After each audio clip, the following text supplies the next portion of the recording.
माननीय महोदय, मैं कहना चाहूँगा कि 2047 में विकसित भारत बाद में बना लीजिएगा, पहले एपीजे अब्दुल कलाम के सपनों का 2020 का भारत कहाँ गया उसको तो एक बार एनालिसिस कर लीजिए। और मैं मानता हूं कि उसके एनालिसिस के पश्चात जो आपके पास जो रिजल्ट आएगा, जो परिणाम आएगा, वो 2047 के विकसित भारत की परिकल्पना को पूर्ण करने में कहीं ना कहीं बेहतर साबित होगा। मैं उस क्षेत्र से आता हूं जो बिहार को दो भाग में बांटती है, एक नॉर्थ बिहार, एक साउथ बिहार। हमारा मिथिला का रीजन 6 महीने बाढ़ के पानी से ग्रसित रहता है। जब मैं राज्य सरकार से पूछता हूं तो कहते हैं कि विदेश का मामला है भैया, नेपाल पानी छोड़ देता है, मैं क्या करूं, उधर से चैना डैम बना देता है। अब तो राज्य में भी सरकार आपकी है, केंद्र में भी आपकी है, तो प्रभु कृपया कुछ तो मदद कीजिए।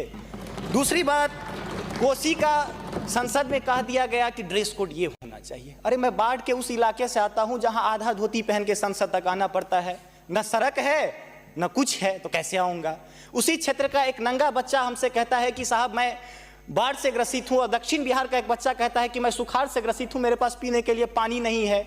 बीच वाला एरिया कहता है मैं नरसंहार से परेशान हूं। तो बिहार की एक परिभाषा बनती है कि उत्तर में बाढ़ है, दक्षिण में सुखाड़ है, बाकी जो बचा नरसंहार है, यही बिहार है।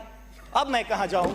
तीसरी बात मैं आता हूं कि आपने तो राम जी को अयोध्या में लाकर स्थापित कर दिया, जरा उनके ससुराल मिथिला पर भी ध्यान दीजिए। माँ सीता कब कब अग्नि परीक्षा देगी, उनके पुत्र हम कब कब अग्नि परीक्षा देते रहेंगे, हम पर भी तो थोड़ा ध्यान दीजिए प्रभु। बाढ़ का पानी जब हमारे बिहार से निकलता है तो लगे लगे बंगाल चला जाता है, और जो भी हमारे पास रोजी रोटी रहती है खत्म हो जाती है। तो मेरी पत्नी भी कहती है कि लागल लागल सजन धक्का सलम कलकत्ता चलिए, अब कितना आगे जाए।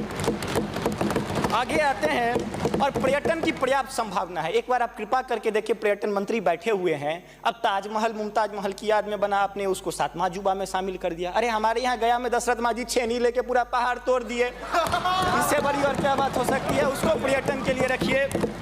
और ये जो भूखमरी, बेरोजगारी, अशिक्षित राज्य की जो हम पर वो जो पीठ पर धो रहे हैं, वो हमको इसी तरह की कविता याद दिलाती है कि तू सिंह मारती गैसी, मैं कोने में दुबका बैल प्रिय, मैं पीपल सा सीधा साधा, तुम उस पे लटकी चुड़ैल प्रिय। तो ये अशिक्षा, बेरोजगारी हम पर चुड़ैल की तरह लटकी है। तो there is politics behind every politics. स्नातकोत्तर राजनीति विज्ञान में पढ़ाई होती है, उसको छोड़ के जरा राज्य और केंद्र में अब सामंजस्य स्थापित करके कृपा कीजिएगा प्रभु। बहुत बहुत धन्यवाद।